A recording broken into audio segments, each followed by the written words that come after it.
Imaginez une chambre nuptiale, baignée d'une lumière tamisée, imprégnée du parfum des roses et du bonheur pur. Mais en un instant, le rêve vire au cauchemar. Un homme gît au sol, le crâne ensanglanté, et sa jeune épouse, dévastée, laisse couler ses premières larmes. Ce qu'elle ne sait pas, c'est que ces larmes sont la clé d'un secret vieux, d'un siècle. Au contact de l'eau, son visage de porcelaine commence à se craqueler. Sa peau se flétrit à une vitesse surnaturelle et ses cheveux virent au blanc sous les yeux horrifiés de son mari qui reprend conscience. Bienvenue sur Armel Story. Aujourd'hui, je vous raconte l'histoire d'Amina, d'Issa et du pacte maudit de la poudre d'oubli. Une histoire de trahison, de magie noire et d'un amour qui n'aurait jamais dû exister. Dans un village niché entre les montagnes et la savane, Amina était une légende vivante. Partout où elle passait, le temps semblait s'incliner devant sa beauté. Sa peau était d'une perfection troublante, sans une ride, sans une tache, comme si elle avait été sculptée dans le marbre le plus pur. Les hommes la regardaient avec une dévotion presque religieuse, lui offrant des bijoux, des terres et des promesses d'éternité. Mais Amina restait une énigme. Elle possédait une beauté qui semblait ne jamais changer, une jeunesse qui défiait les décennies. Cependant, derrière cette façade sublime, se cachait une règle de fer, une obsession qui confinait à la folie. Amina ne laissait jamais, absolument jamais, personne voir son visage sans maquillage. Elle était la première levée, bien avant que le soleil ne vienne caresser la terre, pour s'enfermer devant son miroir. Elle dormait avec une fine couche de poudre, et même dans l'intimité la plus profonde, elle gardait ce masque. Pour le monde, c'était de la coquetterie. Pour Amina, c'était une question de survie. Son maquillage n'était pas un ornement, c'était son bouclier, sa forteresse contre le jugement du monde et contre sa propre vérité. Mais d'où venait ce mystère? Pour comprendre l'angoisse qui habitait Amina, il faut remonter 65 ans en arrière. À cette époque, Amina n'était qu'une jeune femme de 35 ans, belle certes, mais dont le visage commençait à porter les marques discrètes d'une vie de labeur. Elle aimait passionnément un homme nommé Yassine. Ils étaient fiancés et Amina voyait en lui tout son avenir. Mais le jour de leur union, Yassine commit l'irréparable. Devant tout le village, il l'abandonna pour une jeune fille de 18 ans. Ces mots furent des poignards dans le cœur d'Amina. Tu commences à te faner, Amina. Je veux une femme dont le visage est encore un matin, pas un crépuscule. Brisée, humiliée, Amina s'enfuit dans la forêt sacrée, là où même les chasseurs les plus braves n'osaient s'aventurer. Elle erra pendant des jours, hurlant sa douleur à la lune, prête à se laisser mourir. C'est là, dans l'ombre d'un baobab millénaire, qu'elle rencontra la vieille des ombres. La sorcière, dont le visage n'était qu'un amas de rides profondes, vit en Amina un reflet de sa propre amertume.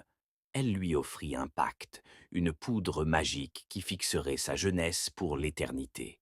Les hommes ramperaient à ses pieds, mais il y avait un prix, une malédiction cachée.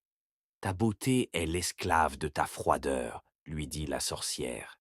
Si jamais tu verses une larme de véritable amour pour un homme, le charme se brisera. Le temps que tu as volé te rattrapera en un battement de cœur, et la vérité dévorera ton masque. Amina, consumée par le désir de vengeance et la peur de vieillir seule, accepta sans hésiter. Pendant des décennies, Amina vécut comme une reine de glace. Elle vit passer les générations, elle vit ses anciennes amies devenir des vieilles femmes voûtées, puis s'éteindre, tandis qu'elle restait la jeune Amina, éternellement belle.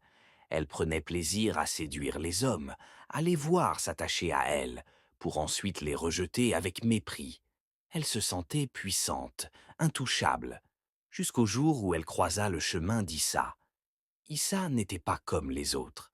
Il était calme, ses yeux étaient remplis d'une sagesse douce qui semblait voir au-delà des apparences. Il ne la courtisait pas avec des richesses, mais avec des mots sincères. Il s'intéressait à ses pensées, à ses silences, à la tristesse qu'il devinait derrière son regard brillant. Pour la première fois depuis un siècle, la glace qui entourait le cœur d'Amina commença à se fissurer. Elle se surprit à aimer sa présence, à attendre ses visites, avec une impatience qu'elle croyait disparue. Issa l'aimait pour ce qu'il croyait qu'elle était, et Amina, pour la première fois, voulut être cette femme. Elle accepta de l'épouser, convaincue qu'elle pourrait garder son secret pour toujours. Le jour du mariage fut une explosion de joie. Tout le village célébrait cette union qui semblait bénie des dieux. Amina était radieuse, une vision de lumière dans ses vêtements de noces. Issa la regardait avec une telle dévotion qu'elle se sentit un instant redevenue la jeune fille qu'elle était avant la trahison de Yacine. Le soir venu, les invités partirent, laissant les nouveaux mariés dans le silence sacré de leur chambre. Issa, débordant de bonheur, souleva Amina dans ses bras pour franchir le seuil du lit nuptial. Mais dans son enthousiasme, il ne vit pas le tapis glissant.